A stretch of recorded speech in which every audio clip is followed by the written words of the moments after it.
O cigarro é uma coisa bonita, né, cara? Porque ela tem química. Ele te deixa, ele te agita e te relaxa. Ele faz as duas coisas. Eu fumo bastante cigarro. Porque eu gosto. Por que você fuma? Porque eu gosto. Símbolo do trabalhador brasileiro, muito explorado e que trabalha em excesso. Como é que pode, então? Please give me tic tic nervoso, tic tic nervoso, tic tic nervoso.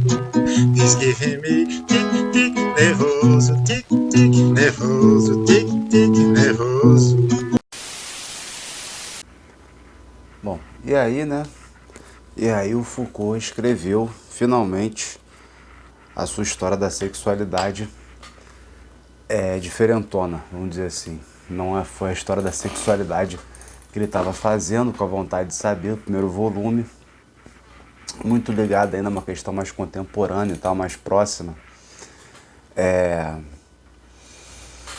Século XIX, né, a figura do Charcot, ainda, né, aquele médico lá da Salpêtrière, a questão do freudismo, da hipótese repressiva, etc e tal. Ele está muito ligado a isso ainda no primeiro volume. No segundo volume ele acaba mudando tudo isso, né? Muda bastante de foco, de perspectiva. Foucault some, o famoso sumiço do Foucault. Já um pouco antes dele morrer, ele dá uma sumida e inverte completamente o rumo das pesquisas. Ele tinha uma série de publicações sobre a história da sexualidade já marcada nos livros, publicou o primeiro volume e teria vários livros, acho que 6 volumes. E aí do nada ele resolve mudar. Tanto que as Confissões da Carne ficaram prontas, né, praticamente. Foi publicado agora, até uns poucos anos, foi publicado as Confissões da Carne só. Mas era um livro mais ou menos pronto, que seguiria o primeiro volume, seria o volume 2. Ele faz esse retorno ele dá essa fuga, né? Vamos dizer assim, se ausenta, e aí ele tem um retorno, aí sim, tem um retorno à Grécia, né? Um retorno não, uma chegada à Grécia, alguém que nunca estudou Grécia, nunca foi um objetivo dele estudar, e aí, ou seja, surge um Foucault grego, né? Isso, enfim, esse é a historinha normal, né? Sobre, né, o aparecimento desses 2 volumes finais da história da sexualidade, que é o uso dos prazeres, que eu estou fazendo a resenha aqui, e o cuidado de si, que é o próximo, que é o outro, foi o último livro. Muito interessante para quem lê esses livros também, são os últimos cursos que ele deu, os últimos anos de curso que ele deu no Colégio de França, que é Subjetividade e Verdade, Hermenêutica do Sujeito, a Coragem da Verdade, o Governo de Si, o Governo dos Outros. Não estou lembrando aqui se tem mais algum, mas, enfim, essa inversão é do Foucault, e também marcado pelo seguinte, ele sempre foi muito questionado porque ele usava muito a história, né, ou fazer uma história própria, a história das ideias, do sistema de pensamento. A palavra e as coisas ficou muito marcado na polêmica que ele teve com Sartre, e que o Foucault respondeu, não, os filósofos têm uma história própria, que é uma história para filósofos, né, mas a história propriamente dita é uma outra coisa. E eu, assim, não tenho nenhum problema em usar a história, né, dos historiadores e fazer uma outra história, contar uma outra história dentro da filosofia. E da maneira mais evidente possível, essa influência dos historiadores vai aparecer, porque nesse resguardo que ele teve, nesse sumiço, quando ele vê isso de voltar para a Grécia, de chegar na Grécia, ele vai ter que estudar os historiadores também para poder ter acesso, se ambientar melhor a esse mundo, esse ambiente da antiguidade que ele não estava acostumado. Explicitamente isso vai ocorrer. Na série, assim, na própria vida do Foucault, o primeiro livro dele, A História da Loucura, o primeiro grande livro, né? Ele tem uma outra publicação anterior, mas o primeiro grande livro dele, A História da Loucura, foi publicado sob os cuidados do Philippe Ariès, que é um historiador também, e ele morre sim, com uma dívida de gratidão ao Paul Veyne. Paul Veyne também, que chegou a escrever um ensaio, né, como Foucault revoluciona a história e tudo mais. E aqui, logo no comecinho do livro, ele vai agradecer, né, os livros do Peter Brown, o Perreador também. Perreador não é propriamente, não é um historiador, não é um filósofo, mas os dois tratam da antiguidade. Peter Brown é um grande historiador da antiguidade, da antiguidade tardia, tem uma biografia sobre Santo Agostinho. Vai agradecer o pessoal Dreyfus, Rabineau, de Berkeley, etc. E ao Paul Veyne. Ele fala, né? Paul Veyne me ajudou constantemente no decorrer desses anos. Ele sabe o que é pesquisar o verdadeiro como historiador de verdade, etc. E que seria difícil circunscrever sua influência sobre estas páginas. Então, uma dívida aqui bem explícita do Foucault com os historiadores. Mas não é incomum, lendo, eu lembro assim, muito, de uma maneira muito viva, num curso dele que é mais antigo, não é dessa fase aqui, que é o Segurança, Território e População, o curso que segue ao Em Defesa da Sociedade, ele citando o Jorge Duby, que é um medievalista. Não é incomum ele citar o Vernon, por exemplo, que é um helenista. Quando ele fala do Duby, ele fala do Domingo de Bouvines, por exemplo, que é um grande livro aí do Jorge Duby. Daria para traçar assim, todo um quadro assim, de influências e talvez até de diálogos mesmo do Foucault com os historiadores. E aqui, nessa última fase dele, já no fim da vida, ele está aqui da maneira bem explícita, né? Como eu disse, ele fala o seguinte, olha só, aí aqui abre aspas de uma citação um pouco maior, logo no comecinho do livro, no primeiro capítulo, né? Que ele fala exatamente sobre as modificações, né? As modificações que ele fez no projeto dele. Abre aspas, ó. Os estudos que se seguem, assim como outros que anteriormente empreendi, são estudos de história. História ele coloca entre aspas. São estudos de história pelos campos que tratam e pelas referências que assumem, mas não são trabalhos de historiador. Olha que interessante, né? São estudos de história, mas sem ser trabalho de historiador. O que não quer dizer que eles resumam ou sintetizem o trabalho feito por outros. Eles são, se quisermos encará-los do ponto de vista de sua pragmática, o protocolo de um exercício que foi longo, hesitante e que frequentemente precisou se retomar e se corrigir. Um exercício filosófico. Sua articulação foi a de saber em que medida o trabalho de pensar sua própria história pode liberar o pensamento daquilo que ele pensa silenciosamente e permitir-lhe pensar diferentemente. Enfim, então ele vai o tempo todo falar da história, vai citar aqui o Jacob Burckhardt como alguém interessante para poder falar sobre essa questão das técnicas de Sil das artes da existência na época do Renascimento. Vai falar sobre o Baudelaire não, né? O Benjamin, né? O Baudelaire do Benjamin, também como uma referência. Ele tem até um texto, um dos textos finais dele de 84, que ele vai sobre o iluminismo, né? Que são as luzes, né? O que é o iluminismo, são os dois textos, são duas versões praticamente do mesmo texto, que vai contrapor o Kant e ao Baudelaire, nessa imagem, nessa figura da modernidade. Bom, esse é um ponto. O outro ponto que ele diz, né, que vai usar mais textos prescritivos, né, do que pode ser feito, né, do que deve ser feito, que é uma conduta mais interessante de ser feita de acordo aí com o pessoal da antiguidade, do que textos, vamos dizer assim, morais. Morais ele vai tratar sempre do tema da moral, mas do que de filosofia, do que de abstração, de conceitos e tal. Ele está tratando só das prescrições, e depois entra um fato mais específico, que é a questão da ascese, da ascética, que é o que vai aparecer mais para o fim do percurso, que é com a intervenção do Platão. Então, o que é essa sexualidade que o Foucault está buscando? Só um parêntese aqui antes de continuar.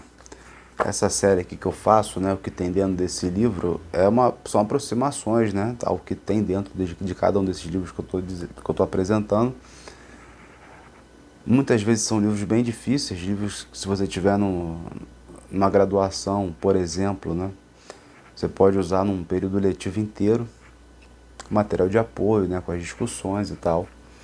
Então são livros que não são tão simples assim, né? E aí num programa, assim, numa gravação, plá, já fala tudo. Então perdoe se acabar passando alguns detalhes, alguma coisa, enfim, quem já leu, quem está querendo relembrar e tal, ou pegar a ideia de uma outra pessoa, né, sobre o que está acontecendo, sobre esse livro, pode ser que passe alguma coisa. Então ele está preocupado com o problema moral, de como a questão moral acontece. Na Grécia, a moral é como se fosse um substrato, não necessariamente num código, às vezes isso aparece num código,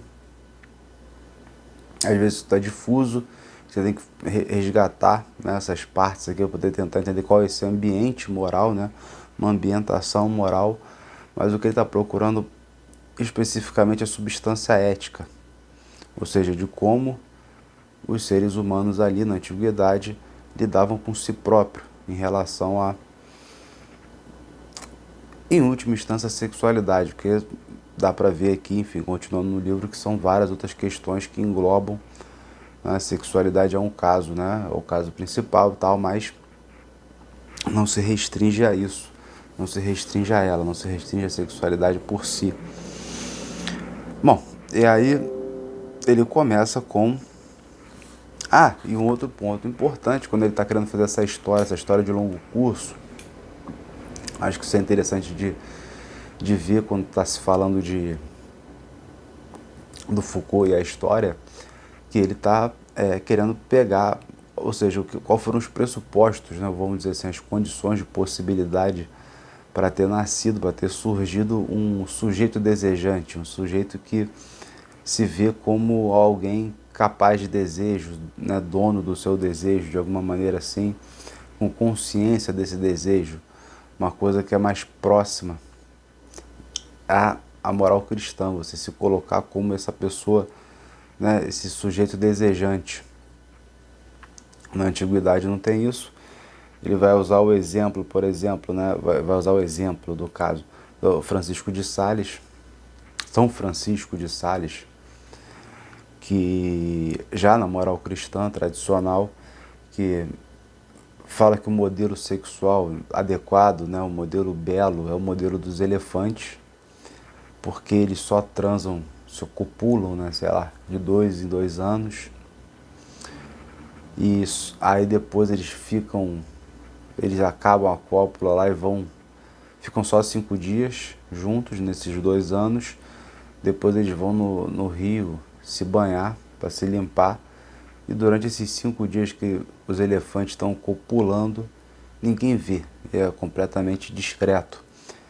Então é uma cópula voltada exclusivamente para a reprodução, é uma cópula, né, discreta, é uma cópula que preza pela limpeza. Isso é algo muito próprio da moral cristã, que só vai surgir bem depois. E o que está vinculado a essa questão do sujeito desejante é essa coisa também de você criar um discurso sobre si, de você falar sobre si. É curioso, né, como eu falei, de ler esse livro, mas em especial aqui são vários, né, mas você lembrar o que foi dito nos cursos, na transcrição dos cursos, sobre como foi formada essa moral cristã, que está também lá nas Confissões da Carne, nesse livro recente. Mas nos cursos às vezes fica um pouco bem evidente, mais cru, vamos dizer assim, né? Ele está ali formulando e tal, tá uma matéria mais crua, mais bruta, e é bom isso ver. Ele vai falar do Tertuliano, dos padres da igreja e tal, a questão da confissão pública, de você se publicizar a sua falta, aí de você ter que se limpar do seu pecado, da sua mácula. Você tem que estar sempre falando de si, e sempre tem que estar se limpando, e sempre tem que estar obedecendo a algumas prescrições rígidas que não teriam na antiguidade. Mas a antiguidade seria um lugar, vamos dizer assim, lindo, maravilhoso e tal, onde tudo acontecia naturalmente? Aí é claro que não, né? Não existe, se bem que tem existe um certo russianismo no Foucault, né, de olhar assim, um pouco antes da entrada da civilização ou da história recente, a entrada da ciência moderna e tal, antes dos saberes começarem vamos dizer assim, a alterar as coisas. É como se os seres humanos vivessem um pouco mais livres. Essa é a história do louco no Renascimento, que andava pelas cidades e ao mesmo tempo que ele assustava, ele podia ser venerado, né? Tinha a barca dos loucos, os loucos era profeta, era viajante, era peregrino, era louco de louco mesmo, era mendigo, era tudo, né? Então você tinha uma liberdade, a libertação dos loucos, né? Nas cidades. Então tem uma espécie de loucura santa, ou seja, uma espécie de nostalgia da época. Até uma nostalgia que adquire áreas de perversão, vamos dizer assim. Se pegar o Vigiar e Punir, a cena clássica que tem no início do livro, onde ele descreve o suplício de alguém condenado à morte pelo rei, na época, né, do absolutismo. Eu esqueci os detalhes, qual foi o rei, quem era a pessoa, enfim, mas é ali já quase no fim, já perto da Revolução Francesa, lá antes do rei perder a cabeça. E os detalhes muito macabros da execução pública, a execução tinha que ser pública. Tem muitos detalhes, né, sobre a questão do heroísmo desses heróis, desses condenados, o heroísmo dos condenados e tal, como vai se formando também um ambiente assim de opinião, que aquele tipo de punição já não servia mais e tudo mais. Como ali também aparecem os romances policiais. É legal como Foucault dialoga com a literatura em várias maneiras diferentes, mesmo tendo abandonado a literatura entre aspas, né, como disse de fato o Roberto Machado. O Castelo de Otranto e tal, ele vai falando sobre esse surgimento dos romances policiais, do romance gótico e tal, no Vigiar e Punir. Mas o fato é que aquele suplício de Amiens, se eu não me engano que é o nome da cidade, ele vira quase um caso caricato, um caso exótico, né? Quase digno de estudo antropológico, assim, com aquele distanciamento e tal, do lado da perversão que vai ser a formação do sistema carcerário. A formação da culpa, do que é a culpa, com o sistema penal jurídico, o sistema carcerário, que é uma outra lógica. São duas lógicas distintas que não se casam. Elas se alternam e tal, né? Dialogam uma com a outra, vamos dizer assim, se cruzam, mas elas são lógicas de natureza distintas. E o Deleuze vai até falar isso sobre o Vigiar e Punir. Você tem um modelo descritivo e um modelo prescritivo, quando ele começa a usar o regulamento das prisões para poder expor o que era a prisão. Então uma coisa você está falando, está dizendo que é o que não é, e outra você está fazendo ver, sem palavras de ordem, né? Sem usar de palavras de ordem. Então também são uma disjunção do sonoro com o visual. Eu acho que essa é uma estacada do Deleuze sensacional, que ele usa em outros casos também, usa sobre o cinema e tal, né? A disjunção do áudio e do visual, eles são disjuntos na Marguerite Duras, por exemplo, no cinema do Terceiro Mundo, etc. Bom, aí sobre os mitos da origem, que eu estava falando, na história da loucura, e não deixa de ser uma coisa relativamente, como eu disse, né, terrível, mas um pouco caricata e tal, uma coisa do mundo antigo. O suplício antigo era uma pessoa escolhida pelo rei. Depois desse encarceramento, ele vira um encarceramento massivo. Então, falando sobre o rousseauanismo do Foucault, né? Uma violência em estado puro, depois uma violência intelectualizada, uma violência já racionalizada, que vai ser mais perversa do que essa violência em estado bruto, ou em estado puro, entre aspas, da época do antigo regime. E aí aqui também você teria talvez assim um certo gosto, esse gosto pelas origens pré-civilizacionais, quando se fala sobre o sexo, Mas aí o Foucault vai falar, enfim, desde o início que não é uma coisa simples, primeiro porque você não tinha uma moral sexual, você não tinha uma sexologia, como o século XIX vai desenvolver uma série de estudos sobre a questão do sexo a partir do século XIX, depois tem a psicanálise e tal, Freud, e tudo isso vão virar ramos do saber específicos, ramos específicos do saber, mas isso não tinha na antiguidade. Então, o pessoal pegava e ia falando de outros tópicos, eram outros lugares, outras coisas que os gregos aqui no caso estavam se preocupando. Então Foucault primeiro vai falar, né, sobre as afrodisias, as obras ou os atos de Afrodite, ou seja, tudo que leva ao prazer. Então, o caso, como usar, né? Como usar o prazer, como abordar esse prazer, como ter acesso a esse prazer. Você tem um prazer da cama, você tem um prazer da mesa, você tem uma série de outros prazeres e de uma maneira que você possa fazer de uma maneira comedida, que seja, que era bem vista pelos gregos, pelo menos. Um caso é o caso da necessidade, ou seja, você não cair nos prazeres, vamos dizer assim, fora do âmbito mais estrito da necessidade, que já seria um luxo, já seria uma volúpia propriamente dita, algo assim fora do normal, você se ater o mais próximo possível à sua própria necessidade. E o outro, que é o kairos, né? O kairos é o momento certo, também não pegar para fazer as coisas de uma maneira intempestiva.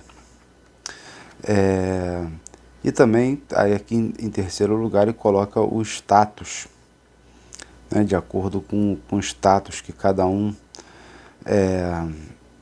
ocupa. Por exemplo, né,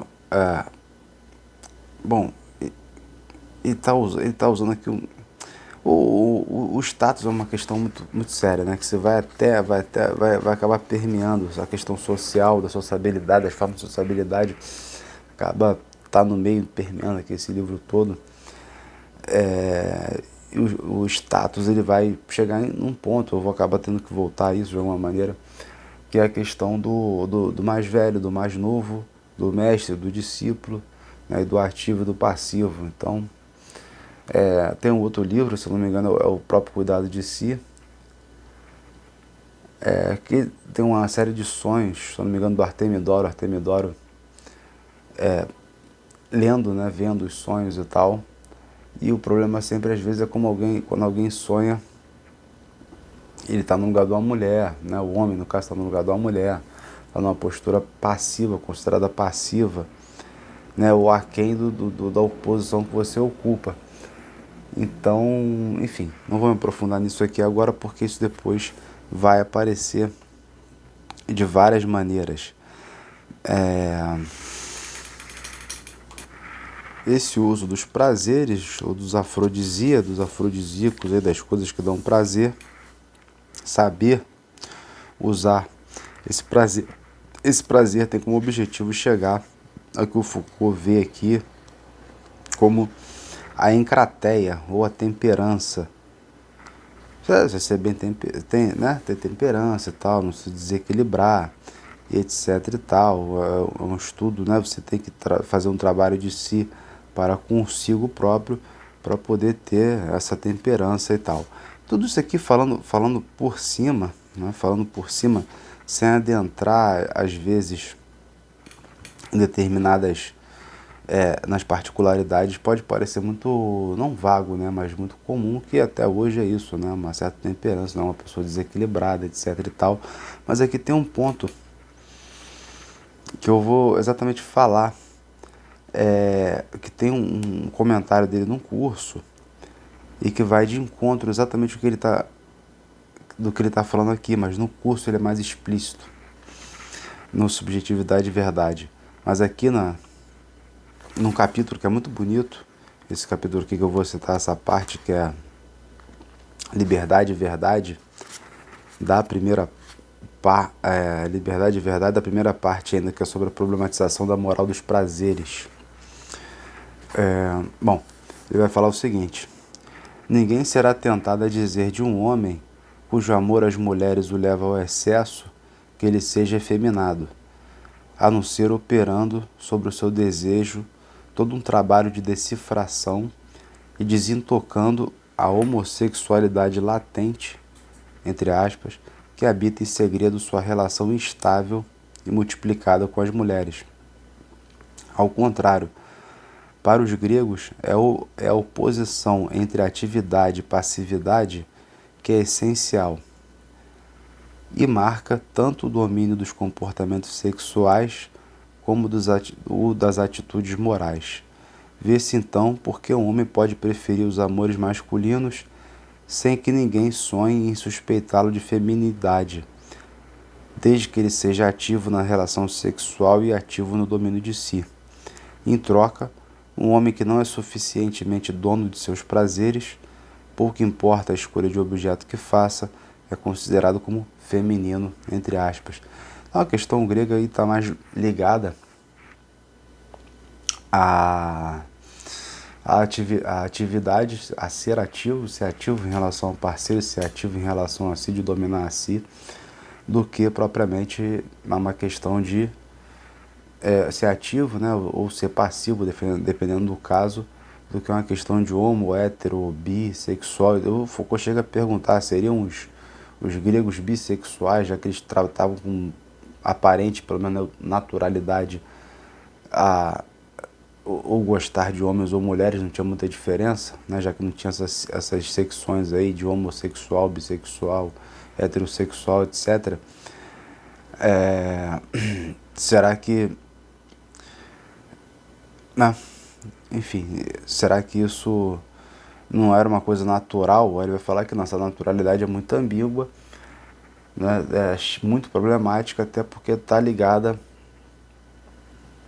ao que o Xenofonte lá no banquete do Xenofonte vai ter sobre o oikos, né? A casa, que a casa não é só a casa, né? Casa, sala, cozinha, sala, quarto, cozinha, banheiro, área e etc. da casa, mas é a casa também do governo das propriedades e tal, como aproximado ao governo geral, né? Ao governo da cidade.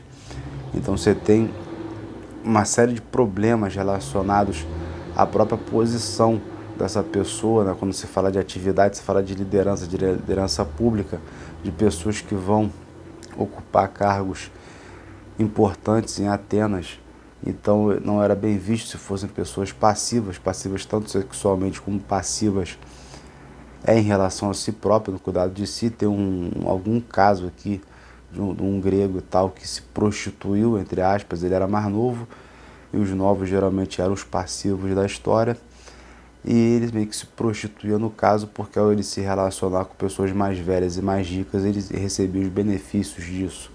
Então foi considerado uma prostituição, e por isso ele era muito mal visto, para depois esse cara que foi tão passivo ocupar um cargo público. Ele vai dizer o quê? Como é que ele vai prestar contas sobre si se ele fez, né, o que era mal visto durante a juventude? E esse é um caso, e também tem um caso do prazer, do próprio prazer, porque no caso, quem era o passivo não podia, ou não era também bem visto sentir prazer sendo passivo. Era um caso só de, fazer um favor ou tentar agradar quem era ativo, né? O mestre, enfim, a pessoa admirada socialmente e tal. Então vou satisfazer essa pessoa aí, vou, né, ser bacana com ela, mas não quer dizer que eu goste desse negócio, porque gostar disso é extremamente problemático, né? Ser passivo era visto como algo extremamente problemático. Mas, voltando aqui a essa citação que eu fiz, o Foucault vai mostrar nesse curso Subjetividade e Verdade que essa relação entre passividade e subjetividade ela pode se alternar de tantas formas. Quando ele fala que um homem que gosta não é que gosta muito de mulher, mas que, enfim, é um mulherengo e tal, né, de uma forma bem, o Dom Juan, e dá o exemplo do Dom Juan. O Dom Juan, isso ele fala no curso, né? O Dom Juan, na ótica grega, seria o passivo, seria o efeminado. Por quê? Porque ele era escravo de si,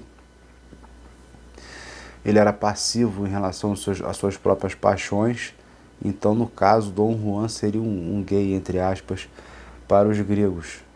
Essa é uma inversão, uma figura de retórica, mas para ilustrar, que tem a ver com essa coisa, né, do posicionamento social, da pessoa que vai ocupar cargos, né, importante lá na cidade, e também da relação de si para consigo próprio, né? Então não importa qual paixão, você não pode ser escravo da sua paixão. Aí você vai ser associado ao próprio escravo, vai ser associado a Aristóteles, que é mais perverso, né? Ele é mais radical, mais oligarca, vamos dizer assim, né?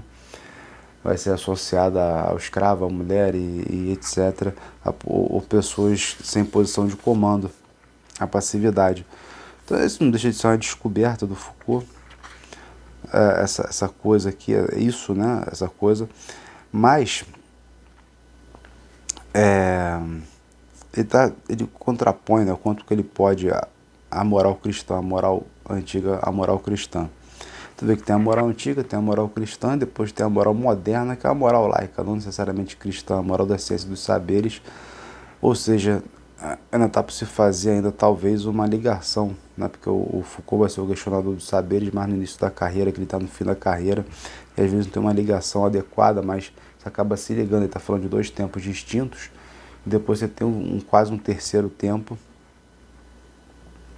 que ele deixa aqui entredito, né? Muitas vezes não dito, mas serve como figura de comparação. Ou seja, ele está só criando um distanciamento, aquela coisa do Paul Veyne próprio, né? Aquele ensaio do Paul Veyne, o inventário das diferenças, né? Você vê como era diferente, mas isso é uma maneira de você também, vendo como era diferente o hoje, ver com outros olhos o hoje, então você consegue aproximar os tempos históricos, né? Aproximar o presente do passado do presente, enfim, o que seja. Então você tem que trazer um pouco dessa dialética da distância, do distanciamento ou das diferenças para poder talvez, né, fazer uma ligação assim, nessa história de mais longo curso que ele empreende aqui. Então você tem o contraponto explícito, direto com a moral cristã. Eu vou aqui, né, citar de novo, né, para poder botar as palavras dele, ele falando da moral cristã. Vamos lá, entre aspas. Na moral cristã do comportamento sexual, a substância ética não será definida pelos afrodisia, mas por um campo dos desejos que se escondem nos arcanos do coração, e por um conjunto de atos cuidadosamente definidos em sua forma e suas condições. A sujeição não tomará a forma de um savoir-faire, mas de um reconhecimento da lei e de uma obediência à autoridade pastoral. Portanto, não é tanto a dominação perfeita de si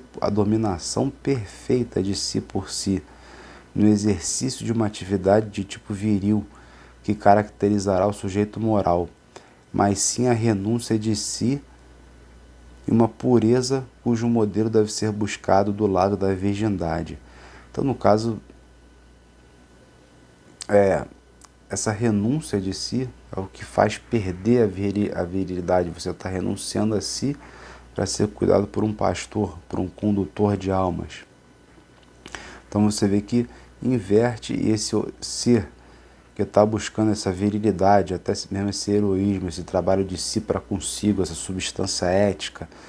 Quando chega na hora cristã que ele delega o trabalho que ele fazia sobre si próprio para um outro, ele está, né, sob a ótica grega, virando alguém passivo, alguém escravo de alguém que vai ter que dizer para ele o que é certo, o que é errado. E dentro dessa questão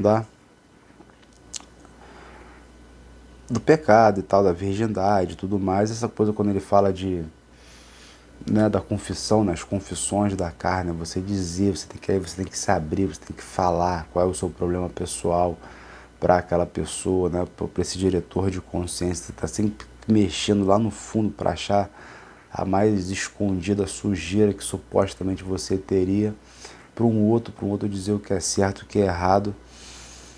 né, isso é complicado, tanto que nos cursos, eu acho que aqui eu já estou lembrando do Hermenêutica do Sujeito, ele fala o exemplo do Sêneca com Lucíolo, né, o Lucíolo está escrevendo as cartas lá, trocando cartas com o Sêneca, e o Sêneca vai dizer que, porra, não, o Sêneca não, o Lucíolo vai dizer, porra, eu tô aqui, você está me ajudando a tentar, que é aquela coisa do cuidado de si, né, o governo de si, né, a pilotagem, né, pilotar é igual pilotar um barco, né, você tem que saber se controlar, igual você pilota o marujo lá, o comandante do barco pilota o próprio barco, independente das marés que tenham. E o Lucíolo vai dizer, quer dizer, isso é uma metáfora normal, antiga, né, tradicional da época. E o Lucíolo vai dizer, não, você está aqui me orientando e tal, mas eu ainda sinto e tal, como se estivesse navegando no mar meio encrespado, né, um mar tão calmo, assim, como eu gostaria que fosse. Enfim, então você tem esse tipo de relação, que o Foucault vai falar que é uma relação de alma para alma, uma relação também inventada, né, com o Sócrates, né, quando aparece o termo psique e tal, é uma relação de alma para alma, mas que não é uma direção de consciência, é uma direção de consciência, mas não essa a direção que você delega a alguém a responsabilidade sobre si próprio, mas é essa pessoa mais velha, mais experiente, que está ali ensinando aquela pessoa a se dirigir para futuramente, quando ela ficar mais velha e consequentemente mais sábia, ela poder dirigir a si própria e não precisar mais desses conselhos aí, né? De ser dirigido por alguém, de ter alguma direção. Então é diferente, você tem uma relação mais isonômica no início e uma espécie de não relação no fim, que as pessoas já estão mais autoconscientes. O que não quer dizer que os velhos não conversem, né? Tá aí a República, inclusive né, os vários textos do Platão dos mais velhos conversando, mas na República tem os velhos conversando logo no início, e aí a história é o seguinte, qual a vantagem de estar velho, bababá, eles estão lá trocando uma ideia, e aí os coroas falam, não, o bom é que agora a gente não é mais tão assaltado pelas paixões como a gente era quando era mais novo, ainda tem, mas está mais suave, né?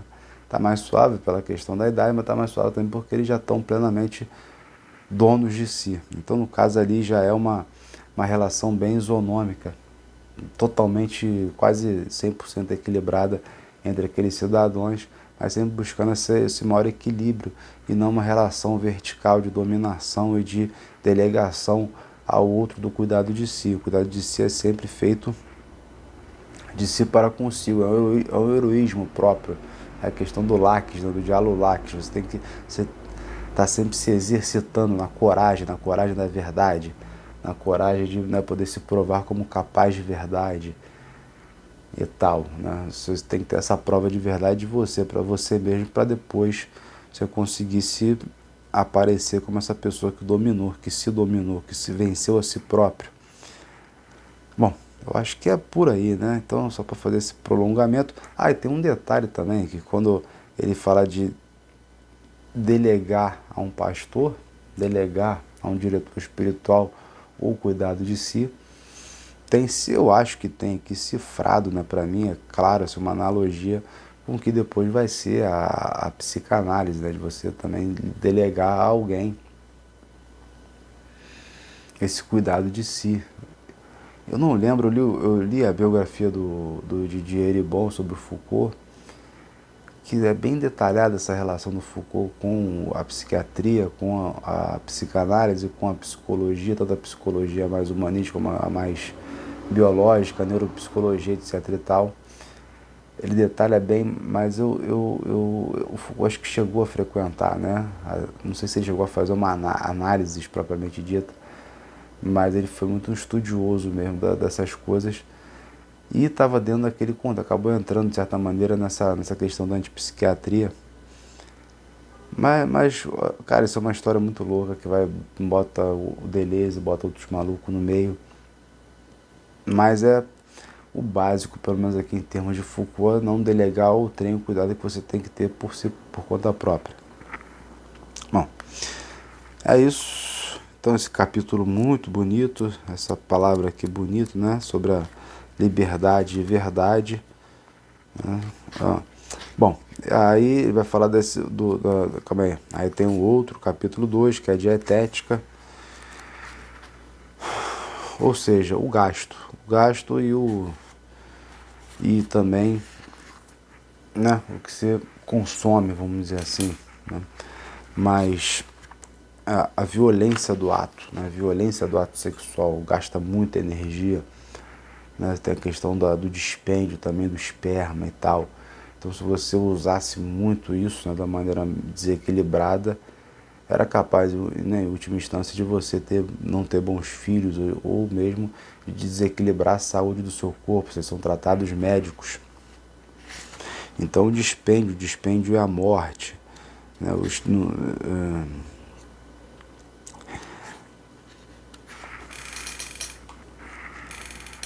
dispêndio é a morte, ou seja, se gastar muito, né? Se gastar muito também a morte e a imortalidade. Então, se o ato sexual que leva a uma espécie de mini morte, ele também é o capaz de produzir a imortalidade, né? Da espécie se reproduzir. Isso aí está lá no banquete do Platão e tal, que ele cita aqui, etc e tal.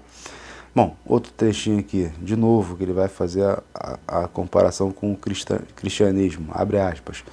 O ato sexual não inquieta porque releva do mal, mas sim porque perturba e ameaça a relação do indivíduo consigo mesmo e sua constituição como sujeito moral.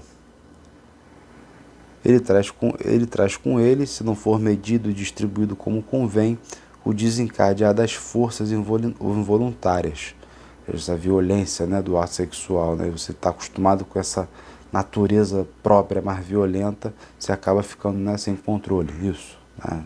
Mais também suscetível à ira, várias paixões, vamos dizer assim. O enfraquecimento da energia e a morte sem descendência honrada, porque já que você está gastando aí teu corpo todo, gastando o que você tem, você não teria uma prole aí, uma descendência boa. Até porque socialmente você poderia também ser mal visto e não conseguir um bom casamento, vamos colocar assim. E o que é interessante também, que compara com a moral cristã, outro trecho, abre aspas, pode-se compreender assim porque a necessidade de um regime para os afrodisia é sublinhada com tanta insistência. Ou seja, quais são os meios de adquirir a temperança? Isso é focado lá pelos gregos. Enquanto que poucos detalhes são dados sobre os distúrbios que um abuso pode provocar e poucas precisões sobre o que é preciso fazer ou não fazer. Ou seja, não é muito preciso, não é aquela coisa rígida, regras de comportamento muito rígidas. E também não fica colocando terror, falando, ó, se tu fizer isso vai acontecer aquilo, fizer isso vai ter pecados, e vai ficar doente, vai ter que tomar remédio, vai ter que ficar internado no hospital psiquiátrico e tal. Não tem esse terrorismo, né, em relação a se você fazer algo, né, que não está dentro dessa dieta, dessas prescrições. Bom, a fidelidade, fala do casamento, então a casa do Isômaco, que eu estava dizendo, a casa do Isômaco, lá do banquete do Xenofonte, o oikos, a propriedade doméstica, que englobava as posses desses atenienses. Então tem a ver com o governo, entre aspas, empresarial, que na época não era uma empresa, mas esse governo de grandes propriedades, né, de uma coisa produtiva e tal, maior, como se aproximando ao governo público, tem uma proximidade, não é aquela coisa que os economistas liberais falam que governar o Estado é igual governar a casa, né, que é uma coisa muito, uma disparidade muito grande entre uma coisa e outra, a medida de comparação são só rascunhos, só esboço, só coisa para poder fazer propaganda do neoliberalismo e tal, essas coisas assim, né, enfim, propaganda americana. Mas no caso aqui, esse pessoal que era muito rico, e o Estado também não era tão complexo, né? Então vamos dizer assim que estava mais ou menos não tão distante uma coisa da outra. Então o cara que governava uma casa, ele não governava um apezinho de quarto de sala, ou de 2 quartos, ou de 3 quartos, ele governava um negócio maior. Então, posses, escravos e tal, tudo mais. Então isso era mais aproximado de um cargo público que ele ia exercer, não necessariamente, né, como alguém ali central, né, um rei, um déspota, um tirano, etc., mas como alguém de relevância e tal, que teria que lidar com uma situação relativamente complexa, então era muito aproximado. Quando fala de oikos, que é o governo dessas coisas da casa, das coisas utilitárias, aí vai sair o econômicos, né? Desculpa, hein? Perdão, estou falando sempre que é o banquete do Xenofonte, mas não é a econômica do Xenofonte, pelo menos que vai aparecer essa figura do oikos, a figura da casa e tal. Bom, enfim, aí vai. Só vai falando pra caraca do Xenofonte. É uma coisa assim de louco imensa. A questão da temperança e tal. Ética Nicômaco, que ficou diferente, né, que aparece aqui. Então, aí tá. Aí volta. Então, a questão do paraíso sexual na antiguidade. Como se fosse o paganismo fosse mais livre e tal. Já disse que é complicado porque tem a ver com questões políticas, questões sociais, isso que eu já meio que adiantei, né? Também é complicado de entender porque não tem essas categorias sexuais igual a gente usa aqui, homo, hétero, bi, pan, sei lá mais o que, né? Várias categorias diferentes, lá não tem, ela tá mais no passivo e no ativo. E na relação sexual propriamente dita, entre homens na Grécia,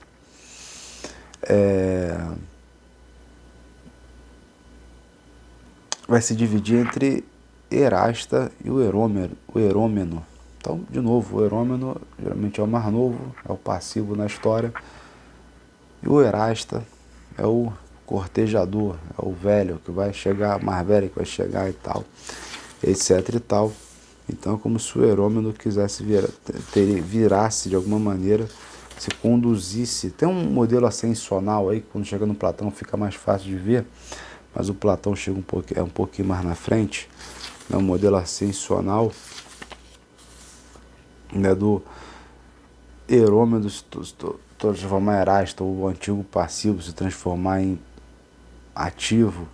Então isso tem a ver com a honra do rapaz, né, que com o tempo ele vai guardando o domínio sobre si. Tem a questão aqui lá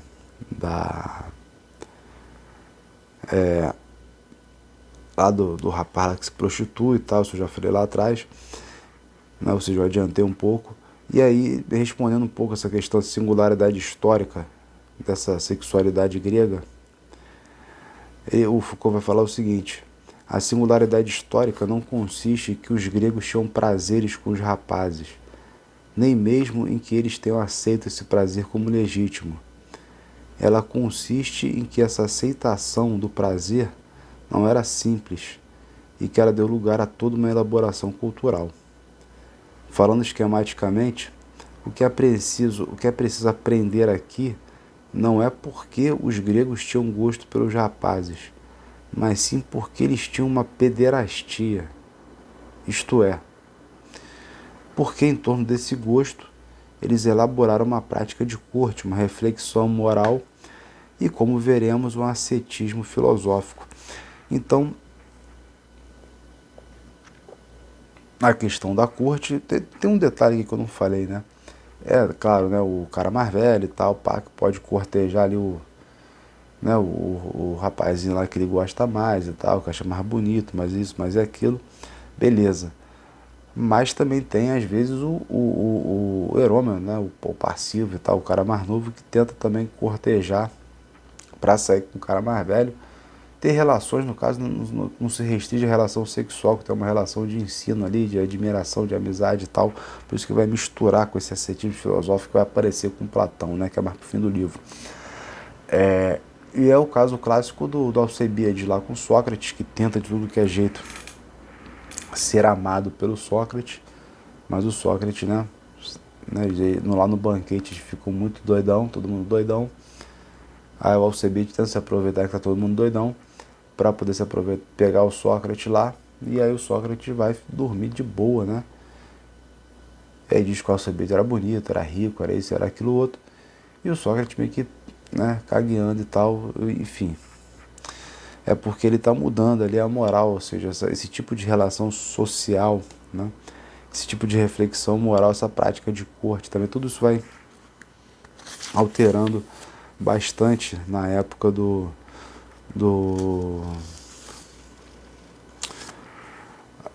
Platão, do socratismo, né? Na época do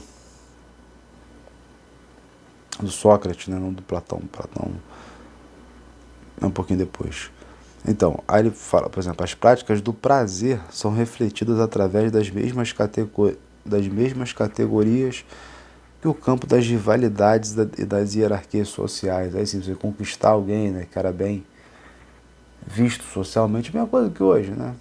Enfim, bem visto socialmente e tal, né? Tem essas rivalidades sociais, estava também muito associada a cargos, a prestígio, né, de poder. Então são refletidas nessas rivalidades, nessas hierarquias sociais. Analogias na estrutura agonística, nas oposições e diferenciações, nos valores atribuídos aos respectivos papéis dos parceiros, etc. E pode-se compreender a partir daí que há no comportamento sexual um papel que é intrinsecamente honroso e que é valorizado de pleno direito. É o que consiste em ser ativo, em dominar, em penetrar, em exercer assim a sua superioridade. Então esse era o fim último, sexualmente falando, né? Como dominar assim era o fim último, moralmente falando, vamos dizer assim, né? Não só socialmente falando. Bom, então a honra de um rapaz, não, o objeto de prazer. Isso, o objeto de prazer. Então você tem essa rivalidade para ver quem vai conseguir os melhores objetos de prazer, né? Os rapazes aí que não cedem com facilidade, né? As pessoas que não cedem com facilidade, etc. Aí vem pro tema que eu já adiantei, né? É o passivo, não é porque é passivo que tem que ter prazer. O prazer é uma coisa mal vista e tal.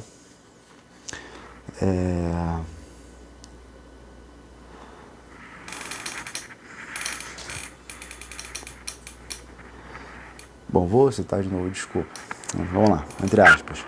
O amor pelos rapazes não pode ser moralmente honrado, a não ser que ele comporte os elementos que constituem os fundamentos de uma transformação desse amor num vínculo definitivo e socialmente precioso, o de filia. Amor, né? Então tem isso, né? O amor, o respeito e tal. Beleza. Estaremos enganados se acreditássemos que os gregos, posto que eles não acreditavam nesse gênero de relação, não se quietavam com suas implicações. Mais do que qualquer outra relação sexual, esta lhes interessava e tudo evidencia que eles se preocupavam com ela. Mas pode-se dizer que no pensamento como o nosso, a relação entre dois indivíduos do mesmo sexo é questionada, antes de mais nada, do ponto de vista do sujeito do desejo. Eu só falei no comecinho isso aqui, para quem lembra, do sujeito do desejo. Como pode acontecer que num homem se forme um desejo que tem por objeto um outro homem? Essa é uma indagação moderna, né? Não antiga. E sabe-se que é do lado de uma certa estruturação desse desejo, do lado de sua ambivalência ou de sua ausência, que se procurará o princípio de uma resposta. A preocupação dos gregos, em troca, não dizia respeito ao desejo que podia levar a esse tipo de relação, nem ao sujeito desse desejo. Sua inquietação se dirigia para o objeto do prazer, então não é o sujeito, né? Se importa, não é o sujeito, mas o objeto mesmo. Ou mais exatamente, para esse objeto na medida em que, chegado o momento, ele teria que ser o senhor no prazer que se tem com os outros e não no poder que se exerce, e no prazer que se tem para os outros e no poder que se exerce sobre si mesmo. É nesse ponto da problematização, como fazer do objeto de prazer o sujeito senhor de seus prazeres, que a erótica filosófica, ou em todo caso a reflexão socrático-platônica sobre o amor, terá seu ponto de partida. Então vai mudar todo de novo, que começa a mudar, né? Vão buscar um sujeito senhor de seus prazeres. Bom, isso é uma loucura do caraca, né? Eu estou falando que é praticamente 1 hora. É uma leitura principalmente aqui do Banquete do Platão, que é muito interessante. a treta, né, com Xenofonte e tal, né, com Aristófanes no caso, o discurso do Xenofonte e tal. Mas eu acho que o ponto aqui para destacar é a intervenção da Diotima quando ela reprova o Sócrates pelo seguinte, que o Sócrates e também todos os outros que também fizeram o elogio do amor antes do Sócrates teriam buscado do lado do elemento amado, ou seja, do objeto do prazer.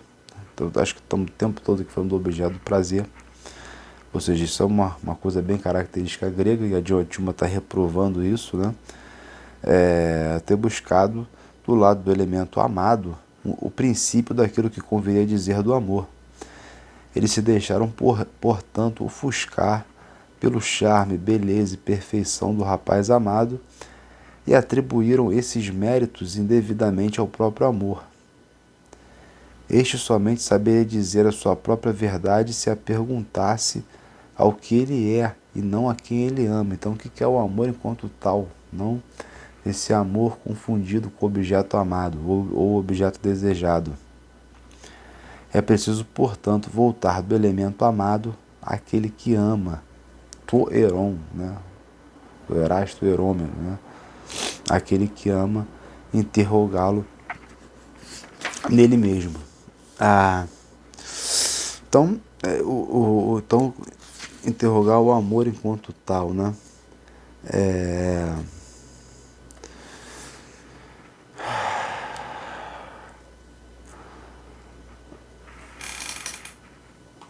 E aí, enfim, não, nesse desdobramento aí do banquete, o Sócrates, que aparece como esse herói filosófico, ele aparece como um herói filosófico porque ele sabe verdadeiramente amar o verdadeiro, sabe amar o verdadeiro que convém amar, ou seja, sabe amar o que é melhor no amor, sem se misturar necessariamente com o objeto de desejo.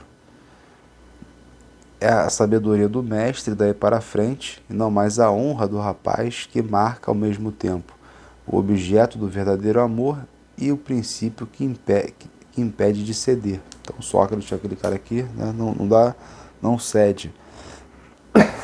Esse é um subtópico chamado da passagem da virtude do rapaz amado para o amor do mestre e para a sua sabedoria. Então, né, essa é o que vai acontecer. Bom, vamos lá, vou citar de novo. O trabalho ético que lhe é necessário fazer será o de descobrir e sustentar, sem desistir jamais, dessa relação com a verdade, que era o suporte oculto do seu amor, e ver-se então de que maneira a reflexão platônica tende a se desligar de uma problematização corrente que gravitava em torno do objeto do estatuto que lhe a ser dado. Estou falando dessa questão toda da economia, né, já dizendo, para abrir um questionamento sobre o amor que gravitará em torno do sujeito e da verdade de que é capaz, ou seja, do mestre, né, e o discípulo, no caso, o aluno, né, como capaz de verdade, como sujeito capaz de verdade. Então, também, se com o Sócrates aparece a psique, aparece a subjetividade, vamos dizer assim, ou o sujeito, esse sujeito tem que ser capaz de verdade. Esse é um caso, eu só quero falar uma situação que é a seguinte, da mesma forma que a dita, né, a gente fala homossexualidade, porque na Grécia não tinha essa palavra, mas da mesma maneira que isso é problemático na própria Grécia, o casamento também era uma coisa assim, né, que tinha as suas particularidades. Ele aponta algumas ambiguidades, né? Um discurso moral poderia condenar o marido de ter outras mulheres. Um discurso moral mais estrito, porque é o caso do Dom Juan, né? Se tem um monte de mulher e tal, você é meio que escravo de si, ou seja, não tem uma relação com a própria estrutura do casamento. É bom também salientar aqui que, destacar, né, que é o seguinte, as moças iam muito novas, né, para casa, né, para casar. Elas com 14, 15 anos, os caras com 30, 35 e tal. Bem novas, com pouca educação. Então também fazia parte dessa economia e do bom relacionamento entre os cônjuges, né, entre as pessoas casadas, né, o casal. Esse cara mais velho sabia educar essa pessoa, né? Se a pessoa acaba sendo rebelde ou sendo burra, alguma coisa assim, é porque o cara era um idiota e não soube educar direito. Isso era uma das questões. Então, para você ter maior temperança, você já tinha a sua esposa para você se reproduzir, né? Reproduzir a espécie. Não precisaria ir para outros, mas ao mesmo tempo, como não tinha uma prescrição em si específica, né? Como disse, né? Ele disse, não tinha nada muito detalhado assim e tal, tinha um espaço relativo para a liberdade, pelo menos em relação ao homem. Então tinha a esposa para a reprodução, a concubina para o prazer, a concubina para o dia a dia, para os cuidados do dia a dia. Louco, né? Porque os cuidados do dia a dia seriam com a esposa, que é na nossa cabeça, mas parece que às vezes nem via direito a esposa, era mais só para a cópula mesmo e tchau. Então a concubina para o dia a dia, os cuidados do dia a dia. Imagina que a concubina é como se fosse uma amante. Né? Tem a amante, aí passeia, né? Sai para jantar com a amante. Né? Aí você tem a esposa. E no outro lado tem a prostituta, que é só por prazer. Aí só por prazer. Tem essas três vertentes aí. E que poderia ser. Né? Poderia ser, poderia não ser, tanto faz. Depende de como você se tempera e como você também se insere ali socialmente. Essa parte da economia do casamento que eu não falei, como é que era, como é que acontecia entre os gregos, era isso. Então você vai ter também então, essa platonização do sexo, do amor, no caso. Vai sair da questão do sexo, da passividade, da atividade, para entrar numa questão de acesso, né, de abstinência indefinida ou quase indefinida, uma vontade de certa, né, purificação, a exigência de uma simetria e de uma reciprocidade na relação amorosa, a necessidade de um combate difícil, de muito fôlego consigo mesmo, a purificação progressiva de um amor que só dirige ao próprio ser em sua verdade, e a interrogação do homem sobre si mesmo quando sujeito de desejo, quando o cara vai olhar para si mesmo, para se perguntar, aquela coisa do cuidado de si. Bom, então é meio que o Platão inaugura essa coisa toda aqui, que está perto do cristianismo, sendo o cristianismo parte dessa cultura aí, ocidental, e tal, está próximo a edição Roots, edição antigona, lindona, desde a época da faculdade, é legal, né? 84, não, 84 foi quando foi publicado, desculpa, 84 eu não estava nem nascido ainda, mas ele foi publicado aqui no Brasil em